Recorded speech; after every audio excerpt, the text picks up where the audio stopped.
Hey y'all, welcome to my channel. I'm Stacy. Today I'm going to talk to you about the firm and the Timehop Coffee Shop. He's never going to have his cycle. He's never going to experience.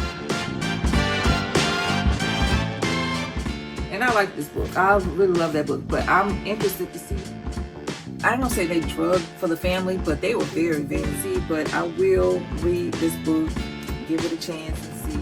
Kindle, I downloaded Very.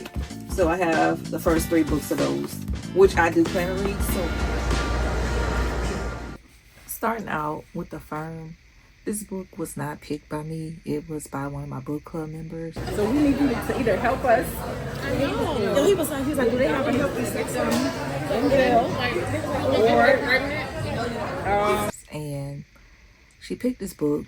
She is a CPA, and this book is by John Grisham, and he's a criminal defense attorney in Mississippi, where he graduated of Mississippi State University and Ole Miss Law School.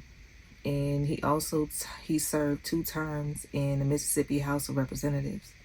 He's an avid college baseball fan, and he lives with his wife and his 2 children in Oxford, where he works on his next novel. So I think he was actually active as a lawyer, but he ended up becoming a novelist. He also written A Time to Kill.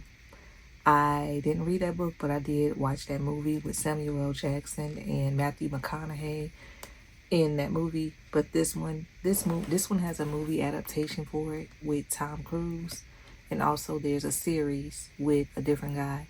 Tom Cruise, I think this was like in the 90s. The series was in 2012. We read this book together, and it's where a law firm, it meets The Godfather in a gripping legal thriller. So this was a thriller of the year type situation. My thoughts were, this reminded me of Stepford Wives. In Stepford Wives, I've seen the movie, and it's all these women who are programmed to be the perfect wife, and they staged all the families, and they met at the country club and all of that jazz. This gave Stepford Wives vibes, but in a CPA office with like tax and law and that type of stuff. Let me read the synopsis. Mitchell Y. McDeary has worked hard to get where he is, 3rd in his class at Harvard Law, aggressively recruited by all the top firms, and initially headed for Wall Street. Mitch surprises everyone by joining this private, very rich tax firm in Memphis. Mitch and his wife Abby moves to Tennessee and quickly settles into their new life. They're young, happy, and on the fast track, or so they think. Soon, though, Mitch senses trouble.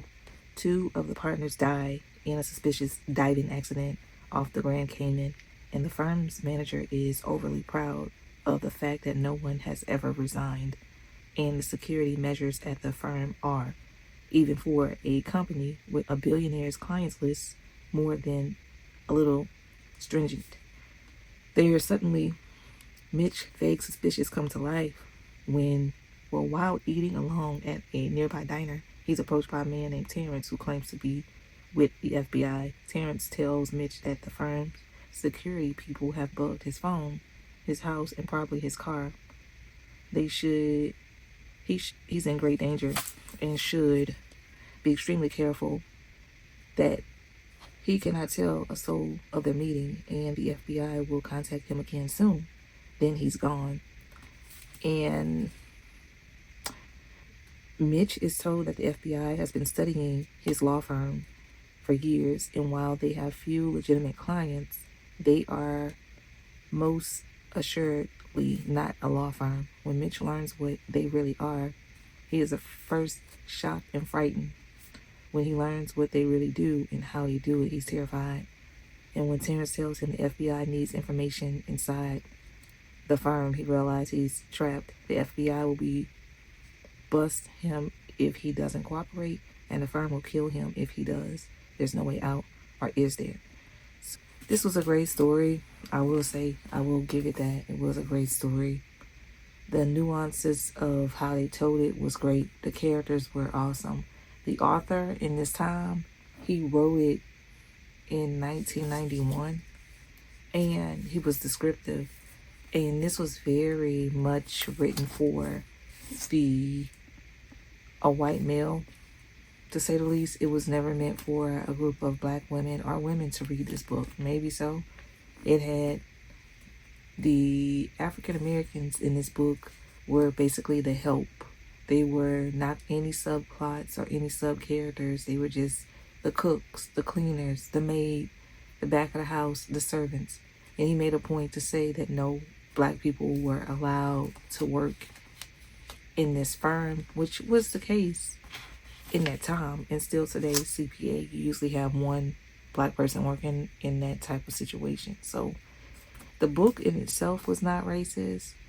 It was not, but I think in the time that it was written, they had some nods of me like, I know he wasn't expecting me to be a viewer or a reader of his book. That was my take on that. Overall, this book had a good plot, a good story.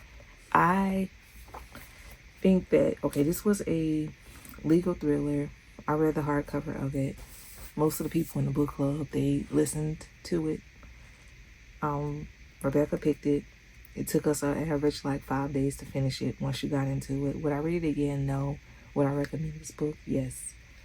Anyone who is in limbo with ethics and choosing morally right and wrong, you should read this book.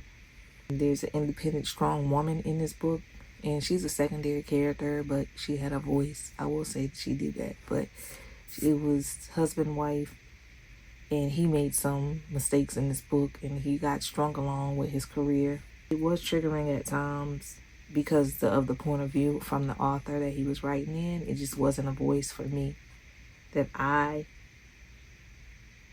devoured. This book was very dated. It was slow. It had too many details for it to be this short. It took a long time to read it for it to be short, to get to the point. Writing style, we gave this book a 2 out of 5. Readability, 2 out of 5. Relatability, 3 out of 5. No personal impact. We gave originality 5 out of 5 and the plot 5 out of 5. Overall, we gave this book, it had no smut in this book. He did describe women very vaguely, like he would say long legs, or he talked about women's breasts a lot. We gave this book 3 out of 5 for the book club. I would say closer to 2 than a 3, but 3 out of 5 is what we voted on. It did provoke a lot of discussion in this meeting. The main character, he was really, really smart. We liked that. We did like the suspense and how this was a legit legal thriller. Biggest takeaway from this book was, if it's too good to be true, it probably is too good to be true. So that's all I have for The Firm. The next book I'm going to go over, it is The Timehop Coffee Shop. And this book, very pretty book. Look at the edges. Just a nice book. This was our bonus book. And it is about this lady. So Greta Parks was once the shining star in an iconic Maple Gold coffee commercial. The quintessential TV wife and mother. Now fame has faded. Her marriage is unraveling. Her teenage daughter is distant. And Greta's once glittery career feels like it's long lost memory. When Greta stumbles upon a mystery coffee shop serving brew like no other, she wishes for the perfect life of those past Maple Gold commercials. Next thing she knows, Greta walks into the picture-perfect town of Mapleville, where the sun's always shining and the aroma of freshly brewed coffee and second chances fill the air, giving opportunity to step into the life she's dreamed of. Greta is determined to rewrite her own script, but can life ever be a coffee commercial? And what will happen when Greta has to choose between the perfect and real life with no turning back? It restores like a little bit of faith in humanity, I will say, because when she is, it's heartfelt. it's touching, but to me, this was a Christmas book. You need something that's cozy and more fall, go for this. She is experiencing like a midlife crisis, I'll say, and she's getting a second chance going back and to where a time was better for her in her life. And that's where things get tricky. I will be reading something else by this lady. I have, let's see, these 2 books. I haven't read either one of them, but I do plan on reading The Messy Lives of Book People. And this one, it is The Curious Charms of Arthur Pepper. I do plan on reading these 2 books. But y'all, I didn't rate it because I DNF'd. I just was not feeling this book right now because it's summer. Maybe I'll pick it back up in the winter, but it's just not sitting with me. And it's not a bad book. I'm just not in the mood for it. And I feel like I'm not in a slump, but I'm getting slumpy. Like, I'm in the middle of this one, The Night Guest, but do I really feel like reading this right now? No. Do I feel like starting a new book right now? No. I want to start this book? Yes. I marked off the pages that I should read. Did I read? No. I want to start this book? Yes. Did I start reading it? No. I have a whole stack of books that I want to read, but I just am not in the mood to pick up any of them. I don't know what it is, but maybe I need to change the scenery and read it someplace else, but I'm just not feeling any of these books. So I went and bought a book. Y'all know me. I went and bought this book that I've been seeing everywhere. Do I feel like reading it? No.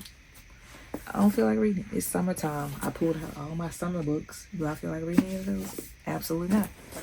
This one, I know I'm going to like this book because I love the Meant to Be series, but do I feel like reading this? I don't know. I might tap into this one, but that wasn't even in my TBR for this month. I just don't know. I feel like reading, but I don't know what I'm in the mood to read right now.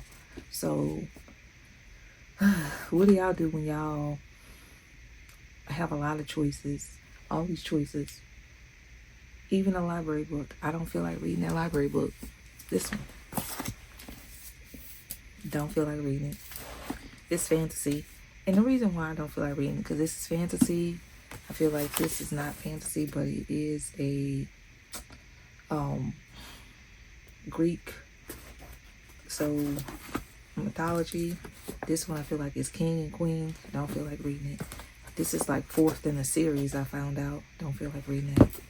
This has some fantasy in it. Don't feel like reading it. And then I go and I pick up the other ones.